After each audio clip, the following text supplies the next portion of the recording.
Sabe a sua Bíblia? Evangelho de João, capítulo 1. João 1, apenas o primeiro versículo já foi lido aqui.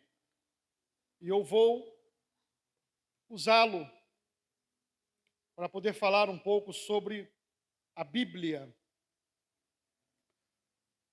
No princípio era aquele que é a palavra. Ele estava com Deus e era Deus. Pode tomar assento. Quando nós falamos sobre o dia da Bíblia, algumas pessoas podem pensar, é um dia que nós vamos fazer uma comemoração, e não está errado, é motivo para nós comemorarmos e nos alegrarmos o fato de nós termos a Bíblia. Mas quando foi instituído o dia da Bíblia, isso ocorre para que nós pudéssemos, ao menos, ter um dia para trazer uma reflexão sobre o que isso significa para nós. Algumas pessoas por ignorância e outros por malícia e por maldade desconhecem o significado da Bíblia. E aqui eu não estou falando de significado do grego, não. É o que isso representa como aquilo que traz um impacto real e verdadeiro para as nossas vidas, para as nossas almas. Quantos livros foram escritos na história da humanidade, ao longo de todo o tempo que as civilizações foram organizadas e se apresentaram como organizadas, mas nenhum escrito é tão impactante ou tão importante como este que nós conhecemos como a Bíblia Sagrada. Já foi dito aqui que a Bíblia é um conjunto de livros. Os gregos chamavam esses rolos de papiro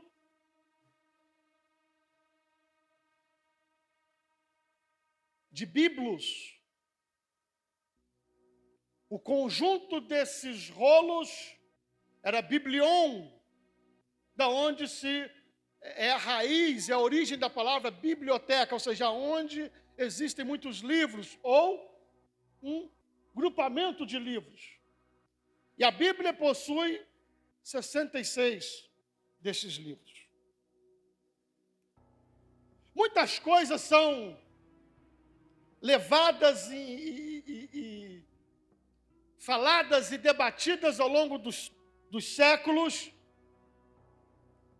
do porquê que apenas esses 66 livros fazem parte, ou foram selecionados para fazer parte daquilo que entendemos que seja o cânon sagrado. Porque há religiões por aí que têm 74, como a Igreja Católica. Existem outras vertentes do cristianismo que adotam outros livros a mais. Mas qualquer um que estuda a palavra de Deus sabe que não há erro na Bíblia Sagrada. E quando eu digo erro aqui, irmãos, é erro doutrinário.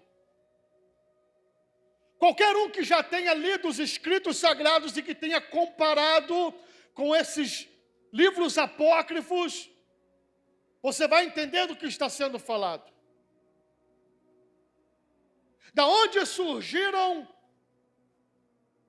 aquilo que doutrinariamente, ao longo da história da igreja, e aqui eu quero citar a igreja como um todo, a igreja católica, culto aos mortos, culto aos anjos, e algumas práticas que hoje nós sabemos que doutrinariamente estão equivocadas. Elas partem dos livros apócrifos, porque são livros obscuros.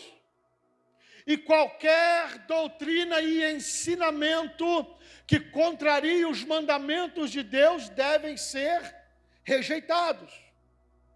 É por isso que os judeus não aceitam os livros apócrifos.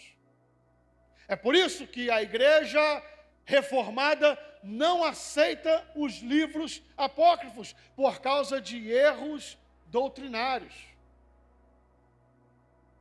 O Deus que pede a nós e exige de nós que nós o adoremos e apenas a Ele rendemos culto, é um Deus que não divide a glória dele com ninguém.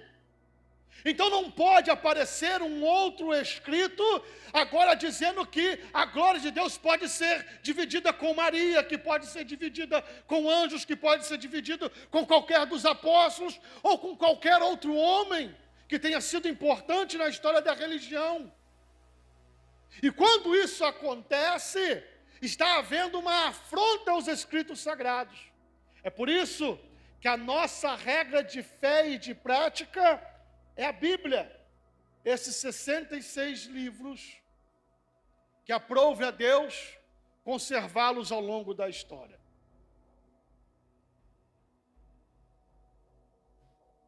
Eu li esse texto de João no capítulo 1, onde diz que no princípio ele era o Verbo, e o Verbo estava com Deus, e o Verbo era Deus.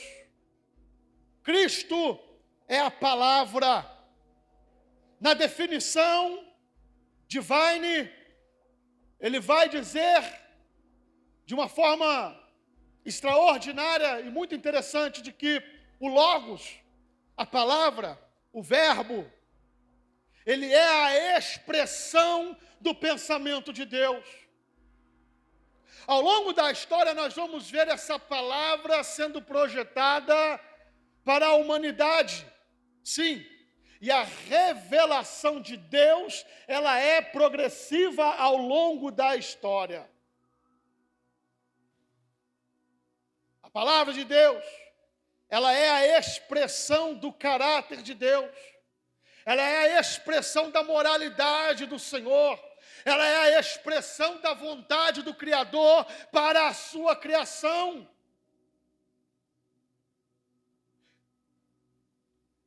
E aqui eu não estou falando apenas da escrita, eu estou falando da palavra como um todo.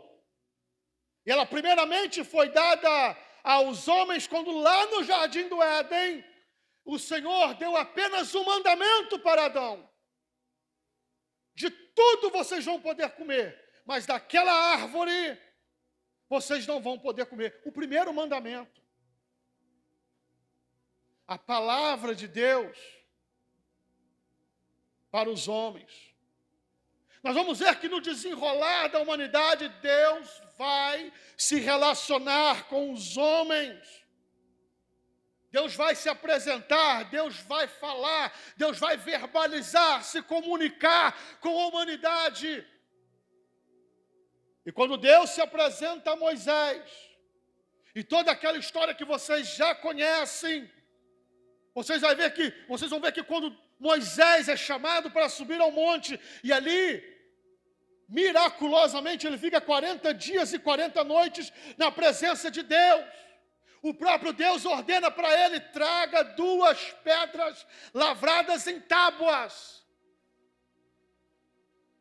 E ali o próprio Deus escreve. Eu estou dizendo isso para você poder entender que a palavra de Deus escrita não é uma invenção de homens. A palavra de Deus, como verbo, como a progressão da revelação, ela é dada como Deus, ela é dada por Deus. E aqui nós vemos o próprio Deus dando ordem a Moisés: traga as tábuas de pedra, e aqui eu vou começar a escrever. Escreve-se então ali os 10 mandamentos. Os 10 mandamentos. Depois vocês vão ler os escritos de Moisés, como foi dito, o Pentateuco. Vocês vão ver o próprio Senhor dizendo a Moisés: escreve. Em diversas ocasiões. Escreve. Deixa registrado. Sabe o que isso significa? Significa que algumas pessoas são ignorantes ao cubo. Quando dizem assim: como que a Bíblia é o livro de Deus? se ela foi escrita por homens,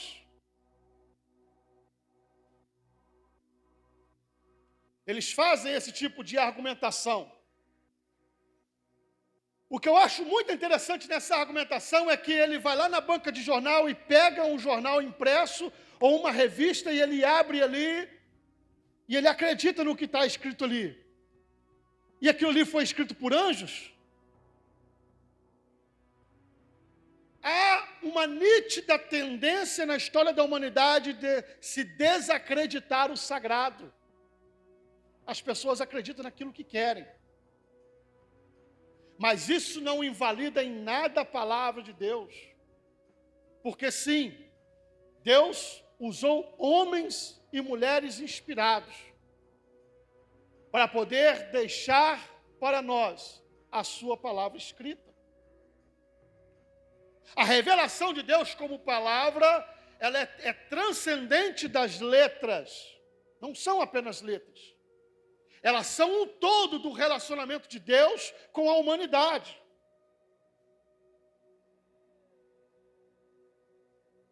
Tanto é prova de que os profetas, leiam os livros dos profetas, as suas profecias, eles sabiam que eles não eram donos daquilo que estavam escrevendo, eles sabiam que não eram deles e que não partiam deles, que eles eram apenas portadores da mensagem. Porque em todos os profetas vocês vão ver escrito: assim diz o Senhor. Assim diz o Senhor. Assim diz o Senhor. Não é assim diz Isaías, assim diz Jeremias, não. É assim diz o Senhor. Sabe por quê? Porque essa palavra não é minha. Essa palavra é daquele que me enviou a profetizar. Eles sabiam que não eram os donos dessa palavra, eles eram apenas instrumentos. Como já foi falado aqui, faça-se um desafio para os homens de hoje. Pegue um rei na comodidade do seu palácio. Pegue um boiadeiro que está nos pastos cuidando do gado. Pegue-se um pescador. Pegue um médico. Pegue um teólogo. Pegue vários homens de várias classes sociais. E agora, mandem eles escreverem para ver se vai se encaixar. Eu estou dizendo, mandem eles escreverem sem eles saberem que os outros estão escrevendo. Quando você pega a Bíblia, você começa a ler ela em Gênesis e você vai até Apocalipse, você não consegue perceber aproximadamente 40 autores diferentes. A impressão que você tem, aqui eu quero entender que você já tenha lido a Bíblia, é de que há apenas um autor. Porque são aproximadamente 16 séculos de diferença entre o primeiro escrito e o último, entre o primeiro autor e o último autor. 16 séculos, aproximadamente 1.600 anos. E quando você lê, você percebe a progressão da revelação. Ela vai progredindo, até chegar no ápice, naquilo que nós lemos em João 1. Mas deixa eu falar um pouco mais a você. Se fizerem isso hoje, vai virar uma salada de fruta, ninguém vai entender nada. Situações diferentes, uns passando por perseguições, outros passando por pobreza, outros vivendo uma vida abastada. E no final, a palavra de Deus impactante para as nossas almas é a mesma, o mesmo efeito, o mesmo poder, porque não provém de homens, provém de Deus. Aí vão usar o argumento, mas como houveram muitas cópias, erraram. Vai errar. Não tem como não errar. Deixa eu dizer uma coisa. Se esses escritos fossem escritos de homens, eu concordaria. Mas como Essa é a palavra de Deus. Quem preserva essa palavra não são homens. É o próprio poder do Deus, Criador dos céus e da terra, que preserva ela ao longo da história. A preservou e a tem preservado até os dias de hoje. Às vezes a pessoa pensa assim, mas os que escreveram ou os que copiaram eram homens. Mais uma vez eu vou te dizer, não teria como ser anjo. Teria que ser homens. Porque no ápice da revelação, essa palavra se faz carne e se torna homem. Então por que questionar? Homens não eram qualquer homens. Eram homens extremamente religiosos. Homens extremamente devotos a Deus. Homens santos. Homens tementes. Quando você estuda e vai procurar saber como eram feitas essas cópias para a preservação da palavra, você vai ver que, por exemplo, nos escritos do Antigo Testamento, os rabinos, quando iam copiar, eles tinham toda uma cerimônia, eles viam com todo o temor, eles vestiam vestes especiais, eles faziam jejum e estavam em jejum para essa ocasião, para poderem escrever e copiar esses escritos para que eles fossem preservados. Se você não sabe, eles iam então escrevendo com todo esse temor e tremor de Deus, e quando se chegava no nome que Deus se revelou a Moisés, o tetragrama, Yod-Ré, Vav-Ré, são as 4 letras, a pronúncia se perdeu, não se sabe. Alguns cogitam por aí que é Yahu, Ahu, mas nós sabemos que a tradução para nós hoje, nós entendemos que é aquilo que nós chamamos de Jeová, ou Senhor. Mas, quando esses rabinos chegavam no nome do Senhor, eles então paravam, pegavam uma caneta virgem, que nunca havia sido usada, e eles então escreviam o nome do Senhor. Num ato cerimonial religioso, depois eles se dirigiam para aquela caneta e diziam para ela: você nunca mais escreverá nada, porque você acabou de escrever o nome do Senhor Deus Todo-Poderoso. E ali essa caneta era enterrada, nunca mais era utilizada. O que eu estou querendo dizer para vocês é que havia-se um cuidado, não era um cachaceiro que saía do botequim copiando e escrevendo qualquer coisa que estava pendurada num poste, não, irmãos. Tudo isso existia metodologia e não eram qualquer pessoas que faziam isso, eram pessoas preparadas. Eram homens tementes e preparados.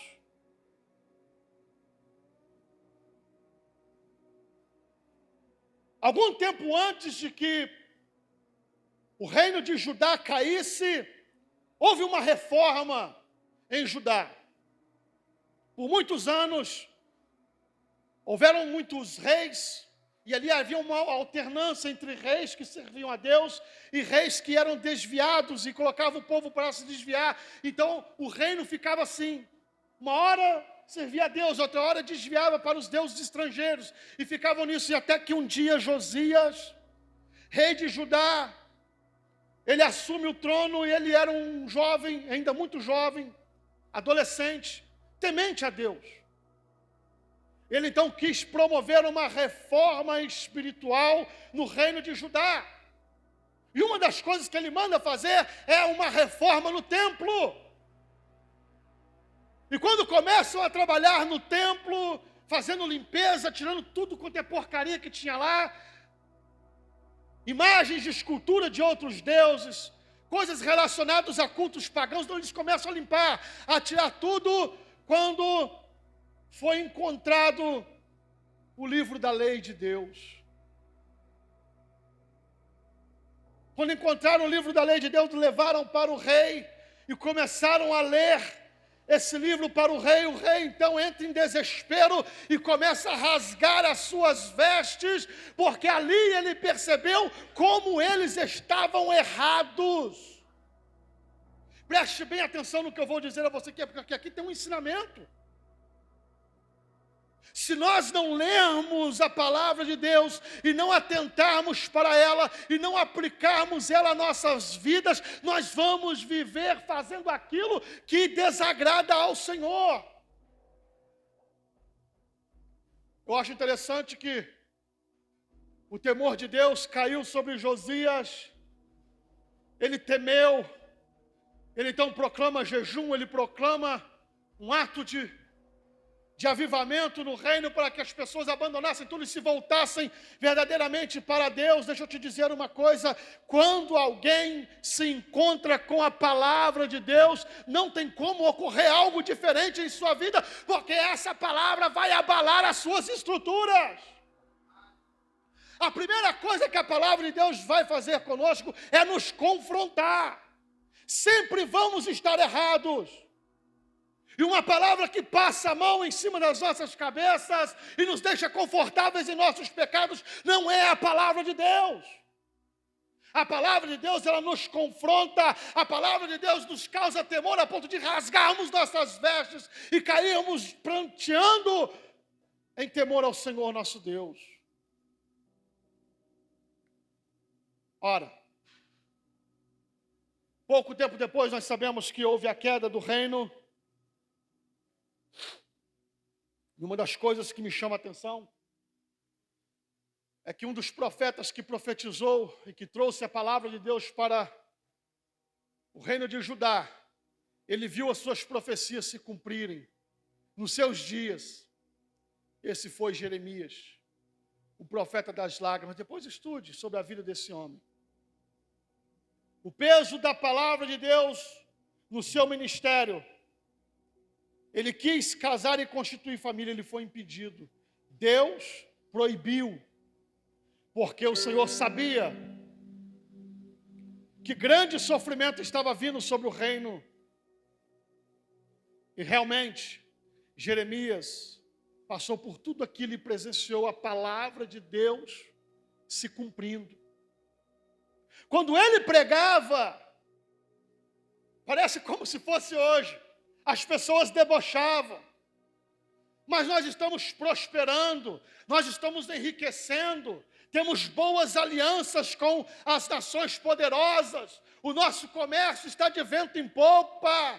Que palavra é essa que você está trazendo de que vai vir desgraça sobre nós? Hoje, você prega a palavra de Deus e as pessoas desdenham, entra no ouvido e sai no outro. Não dão crédito, como diz o profeta Isaías. Quem deu crédito à nossa pregação? Quem deu crédito à palavra de Deus? Falaram tudo isso para o profeta e o próprio Senhor diz para ele, Jeremias, não se preocupe, eu velo pela minha palavra para cumpri-la. Você vai ver tudo isso se cumprir. E se cumpriu. Na reforma feita por Esdras, segundo a tradição judaica, então, o cânon sagrado do Antigo Testamento foi estabelecido com os 39 livros que nós conhecemos hoje na nossa Bíblia protestante. É o mesmo cânon. Falar o quê? Eles são israelitas, judeus. Tudo começa com eles. Você vai dizer que eles erraram ao colocar fora livros obscuros e deixar apenas aqueles livros que são realmente sagrados, que não entram em contradição com os mandamentos sagrados do Senhor? Não. Está aí. O ápice disso tudo agora, nós vemos que a palavra de Deus, na época de Cristo, a palavra escrita, a revelação, ou a progressão da revelação, ela já era compreendida como a palavra de Deus. Porque Cristo vai dizer assim, Quem crê em mim, como diz as Escrituras. Analisai as Escrituras. Eram já considerados escritos sagrados, canônicos. Eram já considerados como a palavra de Deus. E Cristo, como o Verbo, ele se fez carne, preste bem atenção, a expressão do pensamento de Deus. Agora, assume a forma de homem e habita em nosso meio. E ele verbaliza para aqueles de sua época e todos os outros a palavra que ecoa ao longo dos séculos e chega até nós. Como chegaria essa palavra? Ora, nos mesmos moldes e métodos do Antigo Testamento. A palavra ela era pregada pelos apóstolos logo após a assunção de Cristo, era anunciado todos os seus ensinamentos. E os apóstolos não são eternos, não eram eternos. Então, percebeu-se isso, você encontra na história da igreja. Quem vai falar sobre isso é Eusébio de Cesareia, escritor cristão do século IV, do século III para o século IV. Ele vai dizer que os cristãos começam a pedir aos crentes mais antigos que escrevessem a história para que não se perdesse, para que ficasse registrado, assim como no Antigo Testamento, ficaram registrados salmos, profecias, histórias. O primeiro a quem eles recorreram, como disse o presbítero Edson aqui, foi o apóstolo Pedro. Isso está na história da igreja, história eclesiástica do historiador Eusébio de Cesareia. Sim, Pedro foi o primeiro consultor, aquele que ditou as histórias, e a partir desse evangelho, os outros sinóticos, então, são tomados por base. E ali se vê a necessidade, então, de se enviar esses escritos para os judeus, para os romanos, para gentios, e para que fosse guardado para a posteridade. Aquilo que era escrito em papiro ou em pergaminho, pelo fato de serem enrolados e desenrolados, havia um desgaste no material. E esse material ia se perdendo. Havia necessidade, então, que se copiasse. E alguém vai dizer assim, essas cópias, ao longo dos séculos, foram errando, foram perdendo a essência, perdendo a pureza. No ano 70, quando Roma invade Jerusalém e causa um grande massacre, os judeus são espalhados pelo mundo. Sim, em 70 depois de Cristo, eles são expulsos da sua terra, são espalhados. E o que eles fizeram?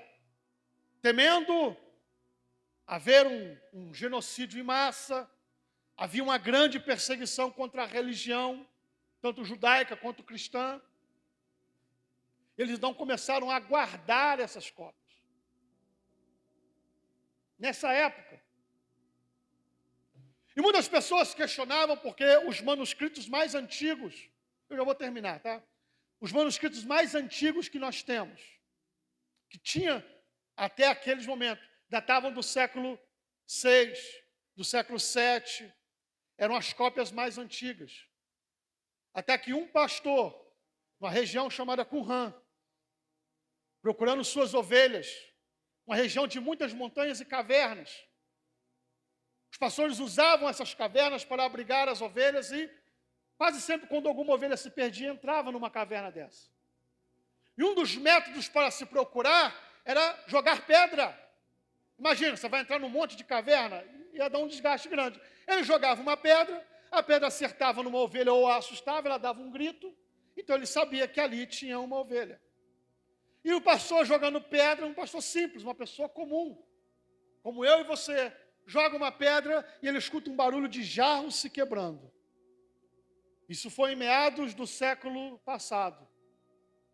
E ele ouve esse barulho, chama-lhe a atenção, então ele entra nessa caverna e ali tem um dos maiores achados da história de quem estuda bibliologia, manuscritologia, sabe do que eu estou falando? Os manuscritos de Qumran estavam guardados dentro de jarros de barro, plenamente preservados. Foi um achado.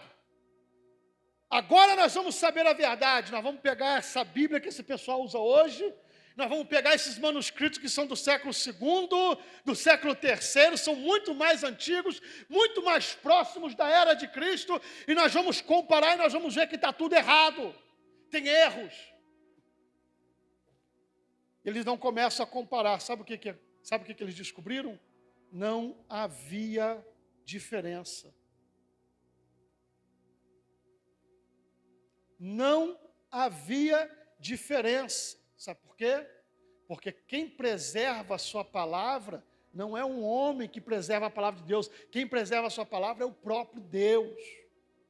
O próprio Deus Todo-Poderoso. Enquanto que a teologia liberal, os liberais se erguiam para poder tentar descredibilizar a palavra de Deus, um achado como esse que ficou ali quase 2000 anos. Guardado dentro de uma caverna, agora providencialmente aparece para poder comprovar que a palavra de Deus não tem alteração. A doutrina é a mesma. É a mesma doutrina. Meus irmãos, agradeça a Deus por esse exemplar da Bíblia que você tem. Nós sabemos que na época da Idade Média era proibido ler a Bíblia. A Bíblia não se permitia às pessoas comuns ler a Bíblia. Só existia a Bíblia nos idiomas originais, não os escritos, mas nos idiomas originais e no latim. Não era permitido ter a Bíblia em outros idiomas. Muitos homens de Deus e mulheres de Deus morreram, foram martirizados, foram torturados e executados, porque tinham uma página de alguma parte da Bíblia escrita no seu idioma. Era proibido, a igreja não aceitava. Aqui eu estou falando da instituição chamada Igreja Católica Apostólica Romana. O movimento da reforma protestante, ele tem tudo a ver com a palavra de Deus.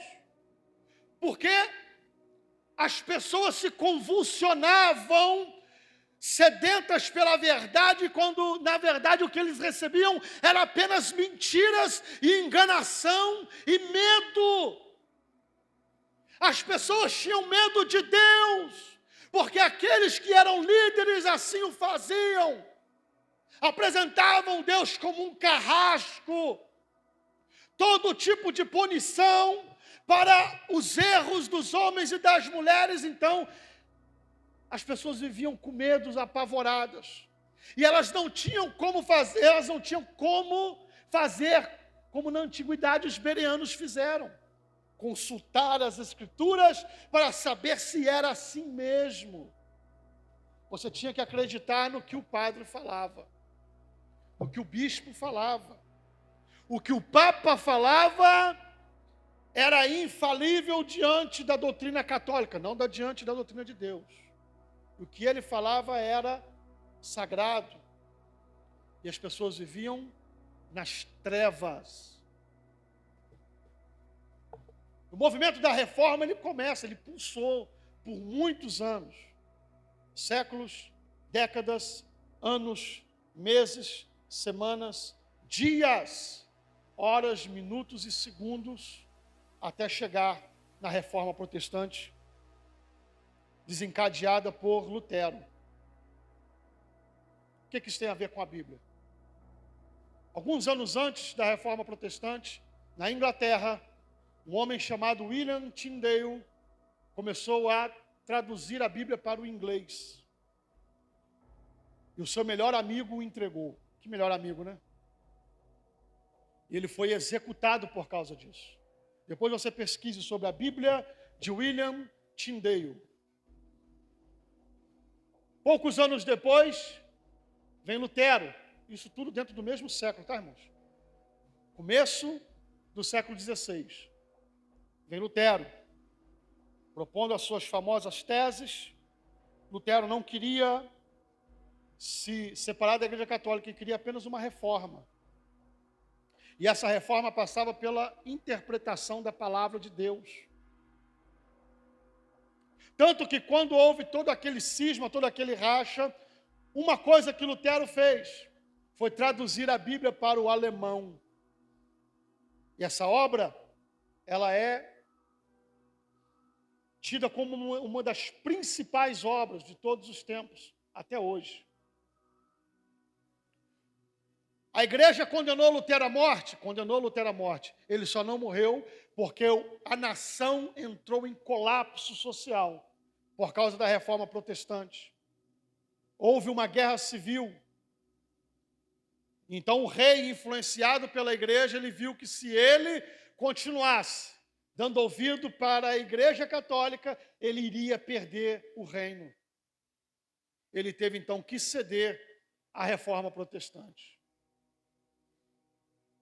E a Bíblia de Lutero, então, pela primeira vez, primeiro William Tyndale na Inglaterra, mas ele foi executado. Os seus escritos foram procurados, caçados, queimados. E qualquer um que tivesse parte dos seus escritos também era condenado à morte. Agora, na Alemanha, Lutero traduz a Bíblia para o alemão, um marco na história. Uma Bíblia inteira, traduzida para o idioma alemão. E eu já vou encerrar aqui. Quase um século depois, houve algo extraordinário. Um monarca na Inglaterra, o rei James, ele encomenda uma cópia da Bíblia Sagrada para o idioma inglês, sinalizando o rompimento definitivo com aquela era das trevas da Igreja Católica, e agora uma tradução da Bíblia estava disponível na língua inglesa, e por muito tempo essa foi a principal tradução usada para se basear todas as outras traduções até o dia de hoje. Quando se querem comparar traduções entre idiomas, tá, irmãos? Porque há muitas diferenças entre idiomas. Usa-se a Bíblia do rei James como uma das referências para se fazer esse trabalho de tradução. Eu quero dizer para vocês que não foi fácil. Muito suor e lágrimas foram derramados. Muito sangue caiu por terra. Muitas pessoas morreram para que nós hoje tivéssemos essa liberdade de ter um exemplar da Bíblia Sagrada, a palavra de Deus escrita nos nossos dias.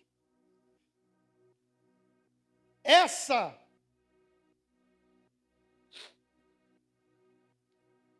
bênção não é para todos.